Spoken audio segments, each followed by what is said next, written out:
You remember that moment when Frosty came to life and those kids started dancing in the snow? The magic hat. The train chase. That gut-punch goodbye scene that still makes your eyes water decades later? We grew up believing this was just a sweet little Christmas special about a snowman and some kids having winter fun. But the story behind what we saw on our screens is way stranger and darker than we ever realized. Before we dive into video, please subscribe our channel. Fact 1. The special was rushed into production in just 4 months. Most animated TV specials took about a year to produce back in the 1960s. But Rankin-based productions had only 4 months to create Frosty from start to finish. The reason was pure business panic. After the massive success of Rudolph the Red-Nosed Reindeer, CBS wanted another Christmas hit, and they wanted it fast for the 1969 holiday season. The animation team worked around the clock with artists sleeping in the studio and editors running film reels until dawn. You can actually see the rush if you look closely. Some scenes have simpler backgrounds than others. Some character movements repeat in loops, but somehow that frantic energy made it feel more alive and spontaneous. Fact 2. Jackie Vernon was cast because he sounded like a sad clown. Frosty was voiced by Jackie Vernon, and if you grew up watching this, you probably think his warm, bumbling voice is the only way a snowman should sound. But Jackie Vernon was actually a stand-up comedian known for his deadpan, depressing delivery. He told jokes about failure and loneliness. His whole stage persona was built around being a lovable loser. The producers heard him on a late-night talk show and thought his melancholy tone was perfect for a character who literally melts away at the end. Vernon brought this weird sadness underneath all the happy birthday energy. You can hear it when Frosty says he must be made of Christmas snow like he already knows he is temporary. Fact 3. Professor Hinkle was modeled after W.C. Fields' Professor Hinkle is one of the most ridiculous villains in Christmas special history.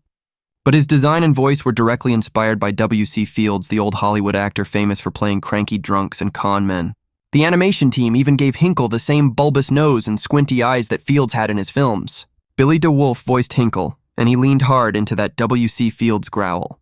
But here's the weird part. W.C. Fields was known for hating children. He made jokes about it in interviews. So Rankin Bass essentially put a child-hating drunk into a special made for children. Hinkle is not just greedy, he is mean. He locks Frosty in a greenhouse knowing it will kill him. Fact 4. The animation was done in Japan. During political tension, Rankin Bass did not animate Frosty in America. The actual stop-motion filming happened in Tokyo at a studio called Videocraft International. This was 1969, and America was still dealing with post-war complicated feelings about Japan. Yet here was one of the most American Christmas stories being built by Japanese artists who had never experienced a traditional American Christmas. They were building their idea of our nostalgia from photographs and descriptions. The puppets were constructed with wire armatures and foam rubber and photographed one frame at a time. It took hours to film just seconds of movement. What blows my mind is that this worked at all. Somehow Frosty feels more authentically American Christmas than specials actually made in America. Fact 5. The original song had no plot beyond melting. Original Frosty the Snowman song from 1950 is only about 2.5 minutes long. Kids build a snowman. Magic Hat brings him to life. He runs around. Sun melts him. He says he will be back someday, that is it. But the TV special had to fill 25 minutes, so the writers invented a whole new plotline about getting Frosty to the North Pole before he melts. That journey became the emotional center of the special. It gave Frosty stakes and made him vulnerable. The song version just melts and comes back with no real consequences. But the special version has him almost die multiple times. The writers turned a cute novelty song into a story about mortality. Fact 6. Jimmy Durante never saw the finished animation. Jimmy Durante was the narrator, and he sang the opening and closing versions of the Frosty song. His voice is all over this special. But Durante recorded all of his lines in a sound booth in Los Angeles, and he never actually saw the finished animation. He was given a script and a rough timing guide, and he just performed it blind. Durante had no idea what Frosty looked like. He did not know how the kids were animated. He was imagining everything, and somehow his performance still syncs perfectly with the emotion on screen. Durante was in his 70s when he recorded this, and you can hear his age in the best way. He sounds like someone who has seen a lot of winters. Someone who understands that good things do not last. Fact 7. The greenhouse scene was designed to traumatize kids. The greenhouse scene is pure horror. Professor Hinkle traps Frosty inside, and we watch him start to melt in real time. His face droops. He gets weaker. He can barely speak. The kids are outside banging on the glass and he cannot escape. This is a death scene, and it was designed intentionally to scare children. The writers wanted kids to feel the stakes. They wanted us to believe Frosty could actually die. One of the producers said they debated how far to push it, and they decided to go all the way. They wanted kids crying, because that is what made Santa showing up afterward feel like a miracle. You cannot have resurrection without death. I remember feeling panic in my chest watching that scene. It was the first time a TV show made me understand that loss was real. Fact 8. Karen was almost written as a boy. Karen is the little girl who befriends Frosty and goes on the journey with him. But in the original drafts, her character was a boy named Tommy. The writers changed it late in development because they wanted girls watching to have someone to identify with. This was 1969 and most adventure stories still centered boys. Having Karen be the hero was a quiet rebellion. What I love is that Karen does not just tag along. She makes decisions. She sneaks onto a train. She walks through a blizzard. She nearly dies from cold because she refuses to leave Frosty. That is not a sidekick. That is a protagonist. And the fact that the writers made a conscious choice to make her a girl means something. Fact 9. Some groups tried to ban it for witchcraft in 1969. Some local TV stations and parent groups tried to get Frosty pulled from the air because the magic hat was seen as promoting witchcraft and occult ideas. There were letters written to CBS. There were church groups organizing. They argued that kids should not watch stories where inanimate objects come to life through magic because it went against Christian teachings. Obviously, the ban did not happen. CBS stood by the special and it aired as planned. But the controversy was real. It was a snowman. A singing snowman in a top hat. There was no devil worship. Just a silly magic hat that makes snow come alive. Imagine being that afraid of a kids' show. Imagine seeing evil in Frosty the Snowman. Fact 10. The traffic cop scene was added. Last minute. Remember the scene where Frosty stops traffic and the cop blows his whistle? That entire sequence was not in the original script. The producers realized the special was running short, and they needed about 90 more seconds of content to hit the 25-minute runtime. So they invented a quick action scene where Frosty disrupts traffic on his way out of town. The animators had less than 2 weeks to create it. If you watch closely, that scene has a different energy than the rest of the special. It feels more chaotic and rushed. Because it literally was rushed. But it also gave us one of the most memorable images of the whole special. Frosty running through traffic with kids chasing him. It became iconic by accident. Fact 11. Frosty was originally going to stay melted. The original ending of the script did not have Santa showing up to save Frosty.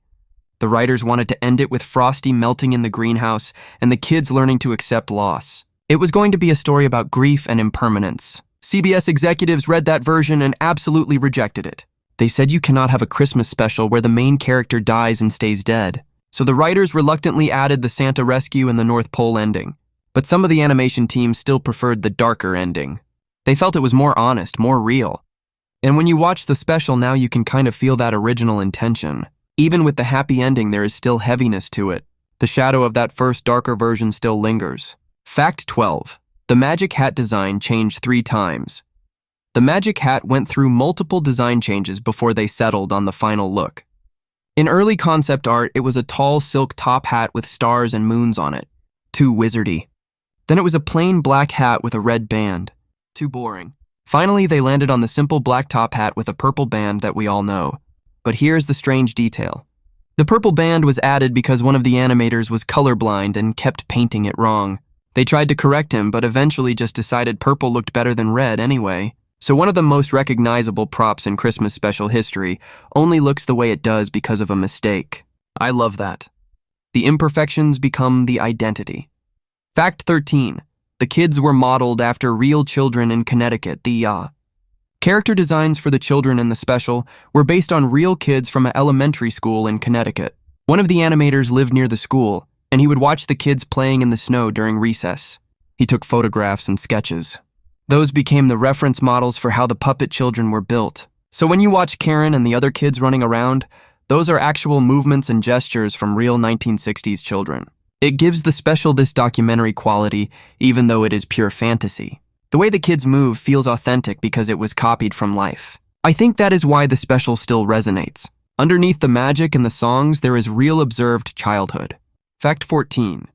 Billy DeWolf recorded all his lines in one take. Billy DeWolf, who voiced Professor Hinkle, was a stage actor known for his improv skills. When he came in to record his lines, the director gave him the script and DeWolf said he wanted to try doing the entire role in one continuous take. No stops, no breaks. Just straight through as if he was performing a play. The director agreed and DeWolf nailed it. Every messy, every stop that snowman, every evil cackle. One take. They did a few alternate readings for safety, but the version you hear in the special is that first full performance. You can feel the theatrical energy in his delivery. It sounds live. It sounds dangerous. That is because it essentially was a live performance captured on tape. Fact 15. The railroad scene almost got cut for being too scary. The sequence where Frosty and Karen jump onto the moving train and hide in the refrigerated boxcar tested very poorly with early audiences. Parents said it was too intense. They worried kids would try to jump onto trains. They said Karen almost freezing to death was too dark. The network considered cutting the entire sequence, but the producers fought to keep it. They argued that it was the emotional climax of the special. Without it, there were no real stakes. No real danger. Eventually, CBS agreed, but they added the narration where Jimmy Durante warns kids not to try this at home. If you listen closely, you can hear Durante say, "But you must never try this yourself." That line was added specifically because of parent complaints. Fact 16. There are exactly 487 frames of animation someone counted. The entire special from start to finish contains exactly 3,187 individual frames of stop-motion animation. Each frame required the animators to slightly move the puppets and then photograph them. That means the puppet of Frosty was physically touched and adjusted 3,487 times. The puppet of Karen even more because she appears in more scenes. When you think about the labor involved, it becomes almost unbelievable. Hundreds of hours of human hands moving foam and wire fractions of inches to create the illusion of life. That is not just animation. That is obsession. That is love. You can feel that care in every movement. Nothing floats. Nothing slides. Everything has weight and intention. Fact 17. The corncob pipe was a controversial choice. In the original song, Frosty has a corncob pipe. But in 1969, CBS was already starting to face pressure about smoking on television. There were early anti-smoking campaigns and parent groups were complaining about cartoon characters smoking. The network asked Rankin Bass to remove the pipe from Frosty. But the producers argued that it was part of the classic design, and removing it would upset fans of the song. They compromised. Frosty has the pipe, but he never smokes it. He never puts it in his mouth. It just sits there as a decoration. If you watch the special, Frosty mostly holds the pipe or it just sticks out of his face, but you never see smoke. It is a prop, not a function. A weird little piece of censorship history frozen in Christmas amber. Fact 18. June Foray voiced. Every female character. June Foray is a legend in voice acting. She was Rocky the Flying Squirrel. She was Cindy Lou Who. She was Granny from Looney Tunes. And in Frosty the Snowman, she voiced every single female character. Karen, the teacher, the mother, all of them. She did different voices for each, but it was all her. This was common practice to save money, but it also meant one woman carried the entire emotional weight of the female perspective in the special. When Karen cries for Frosty, that is June Foray crying. When the teacher scolds the kids, that is June Foray scolding. She built all the warmth and heart of the special on her shoulders, and most people never even knew her name. Fact 19. The special aired opposite a moon landing documentary when Frosty the Snowman premiered on December 7, 1969. It aired at the same time as a primetime documentary about the Apollo moon landings on another network. This was only a few months after Neil Armstrong walked on the moon. Space fever was everywhere. CBS was terrified that everyone would watch the space documentary and ignore the snowman cartoon. But Frosty won the ratings battle. More people watched a puppet snowman than watched footage of the greatest achievement in human history. That tells you something about what we actually want from TV. We do not always want innovation or spectacle. Sometimes we just want something warm and familiar. Something that feels like home. Fact 20. Frosty does not actually come back at the end here is the thing that will ruin the special forever. At the end, Santa tells the kids not to worry because Frosty will be back every year. We see Frosty waving goodbye and saying he will return again someday. But if you think about it for more than 5 seconds, it does not make sense. Frosty melted. He died. Santa brings him back to life briefly to say goodbye and then takes him to the North Pole. But the Frosty that melted is gone. The Frosty that waves goodbye is a different version. A copy, a reconstruction. If you melt and someone rebuilds you, are you still you? Do you have the same memories? The same feelings? Or are you just a new consciousness wearing the same face? The kids are happy because they see a snowman that looks like Frosty, but their Frosty is gone. He melted into water. He is dead. What they get back is a stand-in, but the one moment that changes everything is something most people never notice. Right before Frosty melts in the greenhouse, he stops struggling. He sits down. He accepts it, and for just a few seconds he smiles. Not a big goofy grin, just a small, quiet smile like he made peace with it. The animators did not have to include that. They could have had him panicking right up until he melted, but they gave him that moment of acceptance. That tiny gesture of grace, and it reframes the whole special. Frosty was not just a victim of the sun or a villain or bad luck.